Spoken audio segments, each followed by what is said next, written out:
What if I told you that clients will beg to work with you, all without chasing them? The secret? The 3 powerful forms of proof that makes selling effortlessly. And today I will be breaking down each one of them, showing them why they're so powerful, how to use them so that you can exploit them in your business. Let's dive in. So there's 3 main proofs that if you have, is going to make selling very, very easy, right? And I would say like everyone has some of that, but the higher you can increase that, the better it will be. So let's talk a little bit more about that. It is social proof, which is all about building authority and influence. It is background and resume proof, which is saying, hey, I've been there, done that. And then the last one is client success proof, means that other people have won, that you've helped other people been successful at the transformation that you're trying to sell them to do. So our goal in this presentation is that we're going to dive into every single one of them and explain to you how each of these proofs helps you grow your business and ultimately gives you more clients that you can handle. So to understand that, it's really important to understand the equation that Alex Hormozi talks about in his book, $100 Million Offers. And if the better we can understand this equation, the better you will understand what it takes to get somebody who doesn't know you to buy your stuff. So you have a dream outcome. So what does the client want? What is their dream? I have a dream of building a career coaching business that does over $250,000 a year. Then the client has to decide what is the likelihood of achievement if I work with Opni, or if I do this myself, or if I work with another coach, right? And this is where the proofs come into place, because all those proofs increase the likelihood of achievement. Then you have, okay, how long would it take for me to get that result? And how much effort and sacrifice I have to do that. And all that equation equals value. So I'll give you guys an example that he talks about in his book about if somebody wants to get in shape. There's a lot of different ways to get in shape. You can go to the gym by yourself. So my dream outcome is to be in the best shape of my life by my 35th birthday. What's the likelihood of success? Well, it depends which avenue I take. I can either work out by myself and try to hold myself accountable, which hasn't worked for the past 5 years. So that likelihood of success is very low. I can go and say, hey, like how fast do I want to get to that goal? And what am I willing to do that? And so I can either go to the gym every single day and diet, or I can go get surgery and then be skinny in weeks versus months, right? And then it goes on the level of effort and sacrifice, right? If I go to get surgery and get skinny because the doctor made me skinny, there is very little effort on my end, maybe a sacrifice potentially my health. And if you think about that, that is why getting surgery is more expensive than hiring a personal trainer. Right? Because there's less time, a higher likelihood of success, and less effort. And so with people who have a lot of money, they usually go get surgery, right? Because it's a faster way and increase that. And this also works in our world of career coaching, right? For the first 3 years of me doing this business, I went at it myself, and the business struggled to even make more than $5,000 a month. Right? And so that is why I think that if you're a coach and you're selling a knowledge-based business, the best way that we can show clients their dream outcome and how we can increase the likelihood of success, and how if they did it with us, they could do it in 9 months versus 3 years. And we're going to be able to minimize their effort because we can help them hire an associate to help do a lot of the administrative work. We're able to create a very valuable offering. So let's talk about this. So we have a client, Ellie. She says, why is getting leads, why does it feel impossible to get leads? And the question then goes is like, are we getting their attention? And so this takes us to the first point that we want to talk about, and that is social media proof. The more social media proof you have, the easier it is for you to get leads, right? If we talk about some of our clients, we talk about Adam and Reno, it is very easy for them to get leads. They practically come. And if we know we get leads from 3 ways from LinkedIn, we have inbound leads, warm outbound leads, and cold outbound leads. Adam and Reno don't need to do cold outbound right now. They have more inbound and warm outbound leads than they can handle themselves. And so whenever we have a client that does not have a lot of social media proof, we see they're struggling to get leads. And this is why it is really important that we're prioritizing this in the beginning as the first type of proof to try to help increase.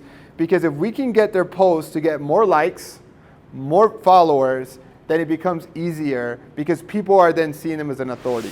So this is why it's important, right? More engagement, more likes, more followers makes it easier to generate inbound and warm leads. These leads convert better than any cold leads, right? We know that inbound leads have a much, much higher closing rate than cold leads, and same thing with the warm leads. So let's talk about how we can execute that. Here's how it works. If people see that you have hundreds of likes in your profile, it's this herd mentality that not only I think this post is good, there's so many other people that think that the post is good. This builds trust with them because they see you as an authority, and it increases the likelihood of achievement that if I work with that particular coach, that I'm going to get the desired outcome that I want. So the more social proof you have, the better, right? Now, that takes us to the next point. If they want to be a career coach and they want to grow a career coaching business, because I've been there, done that, or because our clients have been there, done that with their particular ICP or avatar, it makes it a lot easier to say, okay, that person has worked at Amazon, so he knows how to get into tech companies. That person has built a business, so he can help me build my business. And so the bigger and better background you have, the easier it is to show clients that you can do that transformation, that you can help them do that transformation because you've done it yourself. This is really important because this is the one thing that we don't control as an Opti, right? This is one thing that we don't help them with. And this is one of the things that we don't take on clients that don't have a good enough background to do this, right? If somebody has less than 5 years of experience, we generally wouldn't work with them. And if they have 5 to 7 years of experience, we always say work with early professionals because you don't have the experience to help mid or senior professionals. And so that is ultimately comes down to the background. And it's not only about the years of experience, but if you have Google, Amazon, Apple, Meta on your profile, it's a lot easier. Or if you are in finance, if you have Goldman Sachs, it's a lot easier. And so the companies also carry a big weight. And so if we are a career coach, picking your avatar or your ICP based on your background is the smartest thing you can do. The number one objection that anytime you're selling a knowledge-based product like career coaching or coaching, right? The number one objection that you face is really not money. We assume it's money because people say, I don't have money. But the real objection is a belief objection. And when we think about the belief objection, belief can be broken down into two main parts. A belief in you, the coach, right? And a belief in them. When you have the background of been there, done that, you overcome the belief that you are the right person to solve it, which then leaves us to be able to solve the next belief, which is a belief in themselves, which is what we're going to talk about in the next proof. But would this work for me, right? So like at this point, clients understand it's like, great, this person has hundreds of followers, or hundreds of thousands of followers. This person has hundreds of likes in their posts. He's an authority. Great, that's awesome. Then they go into your LinkedIn and they see that, wow, he has a great background. He's been there, done that.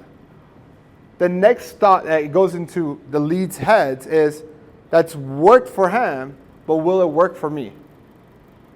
And at the end of the day, it's all about them, right? It's what's in it for me. People are very selfish. As humans, we're selfish creatures. And so that's where we then need to show them, say, yes, check out how we've helped coaches like you done it, right? So like, if we can then show them through proofs,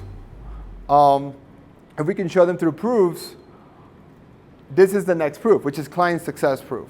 Is can we show them that not only I've been successful, but we've helped other people be successful. And so this is critical, again, because it's overcoming their objection. And this is actually a really good conversation of a new client that we just recently joined our program, where I had a call with him 2 days ago.